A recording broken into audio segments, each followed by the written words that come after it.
Hey everyone, so I have seen a lot of requests for you asking to learn how to make banana bread, and so today I'm going to go over how to make banana bread. Super fun, super easy too. First thing you want to do is make sure you've preheated your oven. So you might have a button that says bake above it, and then you use the arrows to get to the desired temperature. For my recipe I have for banana bread, it has you preheat the oven to 350. So you want to do that before we even start baking so that it's already set and ready for us to do our cooking with. Some of you might have a dial that you have to turn. You'll just turn that dial to 350, but normally it'll say bake above that so you know which one it is. Now the next thing we have to do is get our pans ready for once we are done mixing our bread. So I've got two pans here. I'm doing a double batch. I want to make a bunch of bread today. And I just have this nice nonstick butter spray. I'm just going to lightly spray it in the pan. Now you might have nonstick pans already. I still suggest you use some sort of spray, or if you're going to use butter and just kind of rub it in there, make sure you get the corners really good, just because it helps with making sure the bread's not going to stick to that pan. You really want it to just kind of nicely fall out and not stick to the sides. The other thing to note before you get started with your banana bread is obviously the bananas that are going to go in your bread. You don't want to use those nice fresh green bananas that you would see at the store. You're going to want to use actually the brown, gross looking bananas, because it means that the flavor is really full in them, but they're kind of mushy. So they're going to mix into our bread a little bit better. The easiest way to do that, if you are in a pinch for bananas and you don't want to wait for them to ripen, is to actually throw them in the freezer and let them freeze up, and you'll see that they turn brown much more quickly than they would just sitting out on the counter. So quick tip for you: to ripen bananas quickly, you want to throw them in the freezer. Okay, so now make sure they've thawed out. I've peeled them, and I've got my handy little mixer over here. Now the other things that go in this, obviously flour and sugar. Those are in a lot of your baking recipes. Now if you are somebody who can't have regular flour, you can easily substitute this for any other kind of flour, whether it's an almond or some other sort of gluten-free flour that you would be able to find at any grocery store. I also am using regular sugar, but again, if you need to substitute that with some sort of other sweetener, for the most part, you can do those usually with equal parts. That means that you don't have to do any sort of converting. You don't have to say 1 cup of sugar is equal to half a cup of my sweetener. For the most part, it's an even 1 cup for 1 cup. The other thing that we need are eggs. Eggs just kind of help give it that nice soft texture that you like to have bread be. Baking soda just helps with the active ingredients to make this bread a bread. And then we've got our vanilla. We're going to do just a little vanilla, give it a little bit more flavor, and then it just requires a little bit of salt. So I've got that here on my stove as well. So, easiest thing though is our butter and our bananas. We want to make sure those are nice and thawed out. So I am making 2 batches, so I need not just 1/3 of a cup of butter, but I need 2/3 of a cup. So I have already got that set up here for myself. And you can see on the butter, it actually gives you the little labels for everything. And it has everything labeled out for tablespoons. And 1 stick is made up of 8 tablespoons, which is equal to 1/2 cup. And it gives you all the other measurements for how much 1 stick of butter is going to be. I need 2/3. I already threw in 1 little chunk that I had left over from the last time I was baking. So now I'm going to grab a butter knife.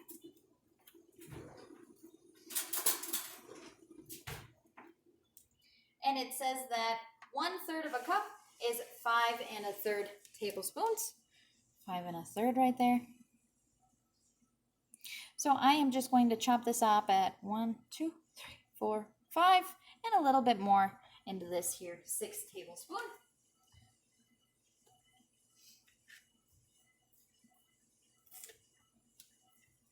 All right. And we'll just drop that in. Now the rest of this butter you can either put back in the fridge, or my butter dish is low right now, so I'm just going to add this to the butter that I already have sitting out.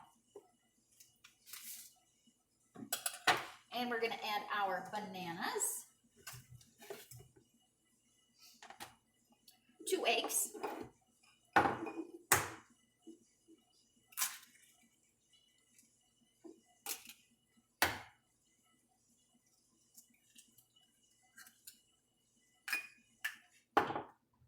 wash your hands after cracking eggs.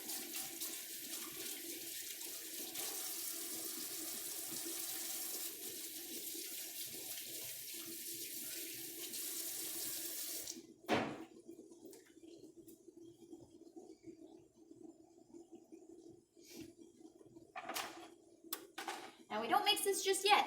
We still need to add our 4 other ingredients. So I need to add 2 teaspoons, of vanilla. So I like to just use the cover. The cover is 1 teaspoon. So I'm just going to fill up the cover here. There's 1. And 2 teaspoons of vanilla. 1 recipe of banana bread calls for half a cup of sugar, and I'm doing 2, so I'm going to do 1 cup of sugar. Now when you do this, you want to make sure that your cup does not have a mound of sugar or a decrease in sugar. You want it to just kind of be nice and level on the top there. If you need to use your finger, you can slide it off. Otherwise, another great option is to just use that butter knife, slide off the extra sugar on top. Go ahead and add my cup of sugar. And now I also need 3 cups of flour. Normally we would have just 1.5 cups of flour.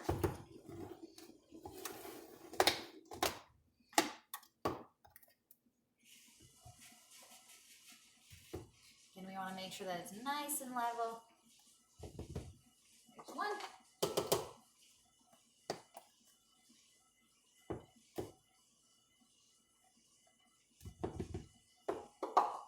There's 2.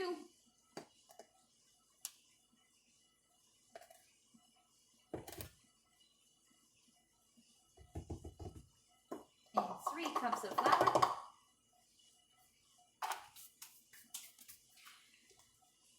All right, so we've got everything. The last thing is our baking soda.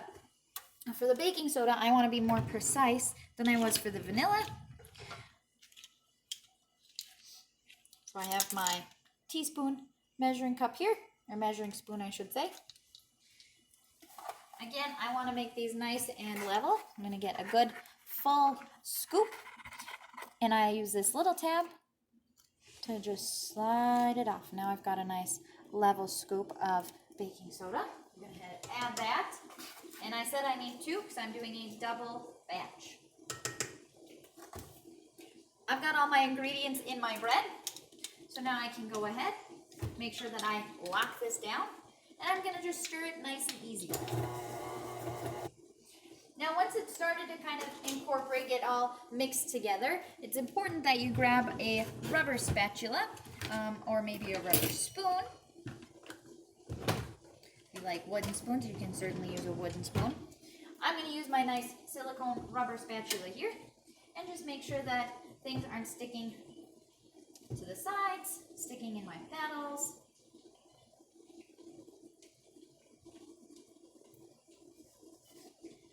You just want to scrape everything back into the middle of the bowl.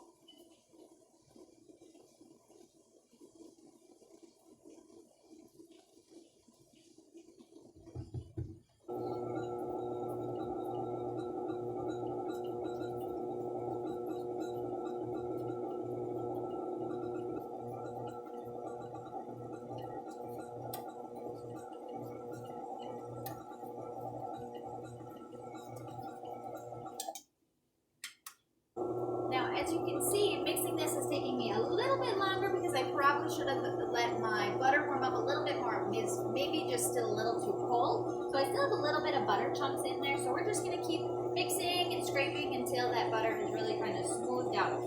We don't want a chunky batter. We want it to be nice and smooth. All right, I'm going to go ahead and call this good for our batter here. And I'm going to go ahead and transfer it into our pans now. So I want to get this paddle off here, scrape off all the extras. Now please don't like this. Disclaimer, I don't really like bananas. But this has raw egg in it and overripe bananas. So as good as it smells, right now it would not taste very good.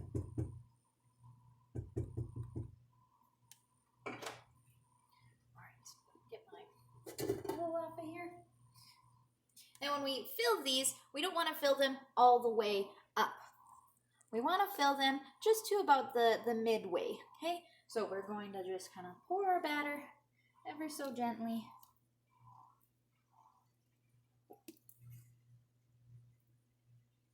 Make sure it spreads out nicely to the corners, because nobody wants uneven bread.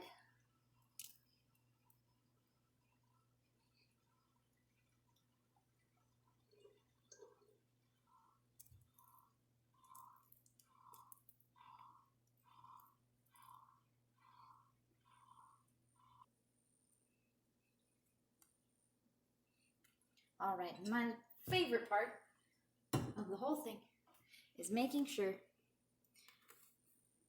we lay everything nice and flat.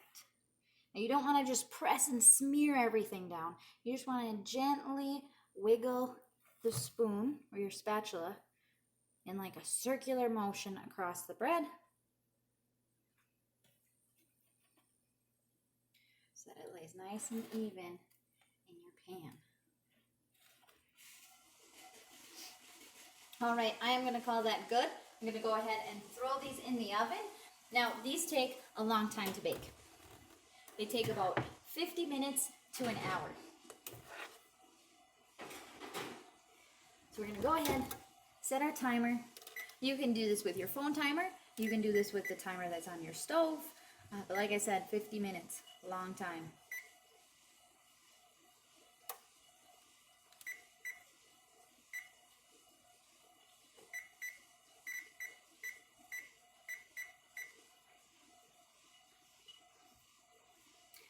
And now we wait. Okay, so while all that is cooking up, I did want to tell you a couple of interesting things. First thing, obviously banana bread comes in many ways, right? I've just made a plain simple banana bread, but you can always add chocolate chips to it. You can add walnuts to it. Some people ask to make a pumpkin bread. Well, very similar. Instead of bananas and a couple of other things, you just substitute in a can of pumpkin pie filling. A lot of times when you make pumpkin bars, pumpkin bread, pumpkin, pretty much anything, really all it is changing out the main ingredient for the can of pumpkin pie filling. All right, so I'm starting to really smell that banana bread. I wanted to give you a look at how you can see how it's going. We've only got about 17 minutes left here. So now on your oven back, you can see this little light bulb here. Maybe you have something that just says light. Make sure you push that so that you can actually see into the oven, if you have these nice glass doors, without opening it. Because when you open it, that actually lets the heat escape out of the oven and can mess with your baking time on those breads. Now you can see that light is maybe a little affecting this one off to the side here, but they both have kind of the same color as this one here off to the right hand side, just kind of getting to be a nice goldish color. We know that we want those to be a little bit darker, so they definitely still need that 16 minutes that we have left on our timer. All right, so the timer just went off, so I'm going to shut that off. I'm going to leave the oven on though, just in case I need to cook these a little bit longer, but ooh, take a look at that. Looks so yummy. Okay, I'm gonna take these out very carefully. Now to test if these are done, you can either use a toothpick or a fork, and you want to poke it down into the center. So in the middle. Poke it down. Oh yeah. And I can see that that's still a little doughy. How about this one? Oh yeah, so these are going to need a little bit more time, so definitely that hour cook time is what these are going to need. So I'm going to throw these back in for another 10 minutes here, and then we should be good to go. All right, so timer's just gone off again, and oh yeah. You can tell these are definitely done because they are a nice dark color all the way through, even in that little crevice that was created during the rising process. So I'm going to go ahead and turn this off. So now if you take a look here, you'll notice that our bread in this kind of little cut that it naturally gets has been nicely colored. Our bread doesn't have a whole lot of doughiness to it anymore. So this banana bread is officially done. We get to let these cool so that we can actually take them out of the pan, and you can go ahead and eat them as they are. If you want it cooled, you can put it in the fridge. If you want it to keep for a while longer, you can put them in the freezer. It's really up to you on what you want to do with them afterwards. That's how you make banana bread.